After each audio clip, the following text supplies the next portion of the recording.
আমরা মেলার জন্য বিগত সময় অনেক সময় দেখেছি যে পারমিশন দেওয়া হয়েছে মেলা করার জন্য, বাট আমি দায়িত্ব নেওয়ার পরে এখন পর্যন্ত কোনো মেলা উদযাপন করার জন্য কোনো দায়িত্ব বা কোনো পারমিশন দেওয়া হয়নি, এবং ভবিষ্যতেও স্টেডিয়ামকে ব্যবহার করে কেউ মেলার জন্য ব্যবহার করবে সেই সুযোগটি আমরা দিব না। এবং আমরা প্রত্যেকটি জেলা স্টেডিয়ামে দীর্ঘদিনের আসলে অকার্যকতার কারণে কিছু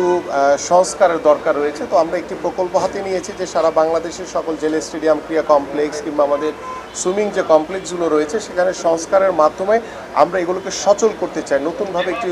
রূপ দিতে চাই, যে রূপের মাধ্যমে আশা করি যে আমাদের যে একদম তৃণমূল থেকে যে খেলোয়াড় তুলে আনার যে চেষ্টা সেটাকে যাতে আমরা সঠিকভাবে বাস্তবায়ন করতে পারি। আমরা ইতিমধ্যে যে খেলার মাঠ সংরক্ষণের জন্য আমরা ঢাকা উত্তর সিটি কর্পোরেশন, দক্ষিণ সিটি কর্পোরেশন যৌথভাবে কিন্তু একটি আমাদের 3 জন মন্ত্রী সহ আমাদের সচিবগণ কিন্তু আমরা ইতিমধ্যে পরিদর্শন করেছি। সো